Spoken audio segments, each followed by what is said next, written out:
Si existe una banda a la cual le debemos la glorificada imagen del músico millonario, fiestero, alcohólico y mujeriego, esa es Led Zeppelin, cuyas salvajes fiestas dieron material de sobra al imaginario colectivo para satanizar al músico de rock, y no era para menos. Y es que todo lo que esta banda representaba iba en contra de las buenas costumbres, desde las largas melenas de los integrantes, los estridentes conciertos que ofrecían, hasta el abierto interés que Jimmy Page profesaba por el ocultismo, y que espantaban a una sociedad que aún no estaba lista para la revolución que los New Yardbirds estaban a punto de iniciar, y cuyas consecuencias seguimos disfrutando hasta el día de hoy. ¿Pero es que acaso Led Zeppelin solo se trataba de fiestas, alcohol, mujeres y satanismo? Definitivamente no. Y es que si hay una razón por la cual, a más de 50 años de haberse creado, no solamente sigue siendo relevante, sino que es considerada como una de las bandas más importantes en toda la historia del rock. Y esto se debe a la tremenda calidad de la música que creó a lo largo de los 12 años que duró su existencia, que como bien sabemos fue truncada por la muerte del gran John Bonzo Bonham.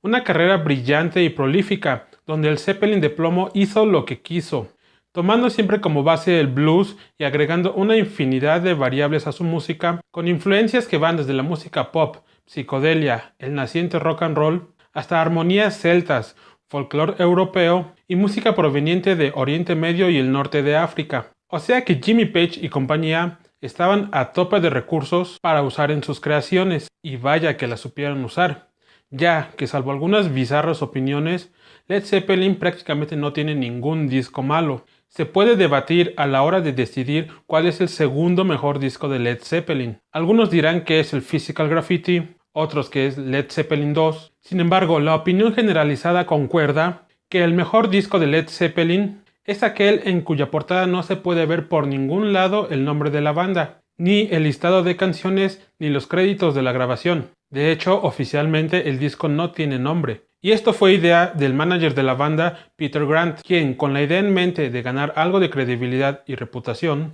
dio la orden de que el disco no tuviera letra alguna impresa en la portada y contraportada. Y en un movimiento francamente suicida para la época, tampoco se le liberó ningún sencillo, aduciendo que Led Zeppelin era un creador de obras completas, y no solamente otra vulgar fuente de sencillos como algunas bandas de la época. Al final, el plan pareció dar resultados positivos, ya que la fama de Led Zeppelin se fue hasta las estrellas luego del lanzamiento del disco, que, acorde a la tendencia que venían siguiendo los títulos de la banda, al final de cuentas llegó a ser mundialmente conocido como Led Zeppelin 4.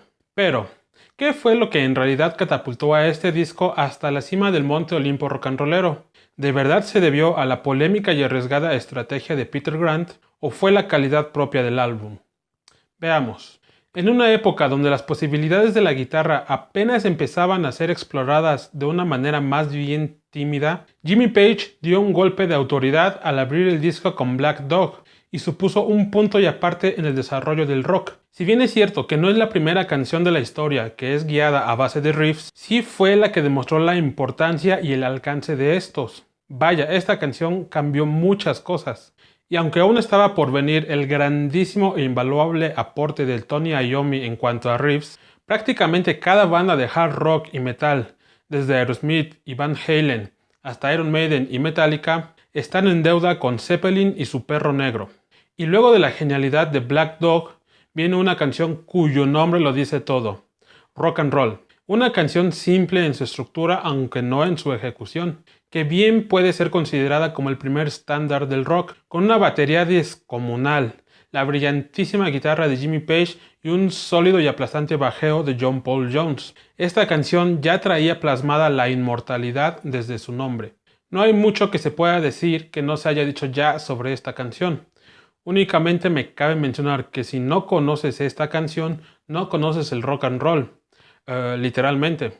Después del explosivo inicio del disco, con dos estruendosas canciones, las cosas se ponen aún más interesantes con The Battle of Evermore, ya que aquí el Zeppelin de plomo nos deja bien claro que son mucho más que una simple banda de blues y rock, y que sus influencias son muchas y muy variadas, al presentarnos una canción acústica guiada por una mandolina, ejecutando bellas armonías folclóricas que nos remiten a los valles y colinas británicas que sirvieron de inspiración a un sudafricano de nombre John Ronald Reuel Tolkien, al momento de imaginar los paisajes de una Tierra Media, donde se desarrolla una de las historias de fantasía más extraordinarias de todos los tiempos.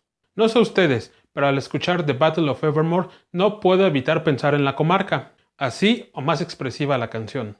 Misty Mountain Hop inicia con un juguetón riff de teclado, que pronto es doblado por la guitarra, y una enorme batería pronto entra en escena para darle un sonido impresionante a esta canción. La melodía vocal remite un poco a los primeros discos de The Beatles, aunque los espectaculares alaridos de Robert Plant nos recuerdan que estamos ante uno de los mejores cantantes de todos los tiempos. Jimmy Page nos regala un solo más bien sencillo para su estilo, pero que aún así queda perfecto con el ambiente festivo de la canción. Que dicho sea de paso, a pesar de que la obra de Led Zeppelin es en su mayoría atemporal, Misty Mountain Hop no podría sonar más setentera, aunque esto es más un acierto que un error. Pasando a Four Sticks, nos encontramos con una canción con un ritmo salvaje, casi tribal, donde la guitarra y la batería se fusionan de una manera sorprendente, con un riff tan intenso como hipnotizante. Y una vez más, Robert Plant hace lo que quiere con esas prodigiosas cuerdas vocales que la genética le dio, para dejar al escucha sin habla y preguntándonos si es que ese hombre es de este planeta. Luego de la intensidad de Four Sticks,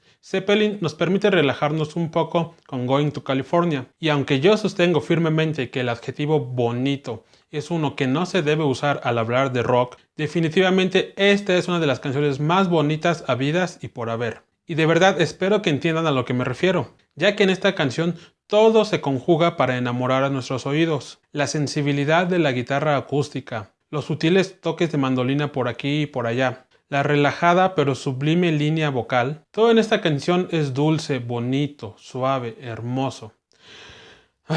En fin, una muy bonita canción. No por nada, la canción Learning to Fly de Pearl Jam está fuertemente inspirada en Going to California. Sí, claro, inspirada. Y finalmente, el disco cierra con When the Levee Breaks, un desaforado blues donde el bonzo se roba los reflectores con el sonido de su batería que es más grande que la vida misma. Y como para no quedarse atrás, Jimmy Page nos sorprende con unos sonidos de guitarra que nunca jamás habían escuchado hasta ese momento. Y deja asentado de una vez por todas que él es uno de los guitarristas más grandes de todos los tiempos. No obstante, aunque considero que es una buena canción, siento que es un poco débil para cerrar un disco como este, ya que a mí en lo personal me deja un poco insatisfecho y con ganas de que lo hubieran trabajado y pulido un poco más. Pero en fin, esa solamente es mi humilde opinión.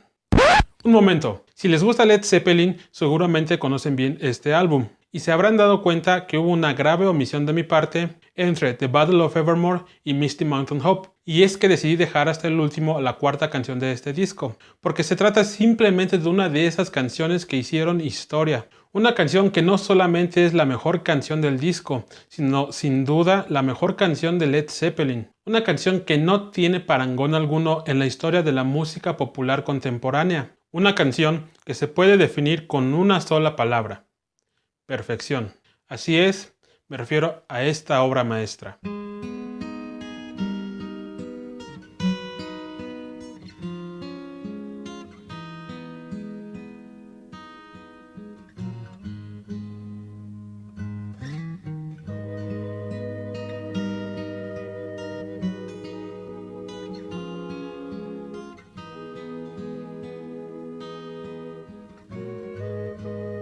Con Stairway to Heaven nació el virtuosismo en el rock. Todos, pero absolutamente todos los elementos que la conforman son absolutamente magistrales. Desde el melancólico intro, que de inmediato engancha nuestros oídos y no nos deja escapar hasta que suena la última nota del explosivo outro, pasando por la soberbia línea vocal de Robert Plant, y ni hablar del majestuoso solo de guitarra, que dicho sea de paso, es el solo que inauguró una nueva manera de tocar la guitarra, un estilo que todo guitarrista aspirante al estrellato adoptaría desde entonces y que no ha cambiado hasta nuestros días. Un estilo veloz, técnico, vibrante, pero sumamente melódico. En resumen, simplemente perfecto. El solo de Stairway to Heaven es, a mi criterio, el mejor solo de guitarra de todos los tiempos. Y luego de la extraordinaria experiencia que representa escuchar Led Zeppelin 4, en realidad no queda mucho más que decir.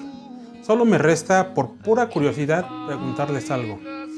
¿Recuerdan el momento exacto de sus vidas en que escucharon por primera vez Stairway to Heaven? Porque yo sí, y me cambió la vida para siempre. Y pues bueno, este fue el video de hoy. Si les gustó, les pido por favor que me regalen un like, se suscriban a mi canal y lo compartan. Esto me ayudaría muchísimo. Yo soy Axel, cuídense mucho y nos vemos la próxima. Bye.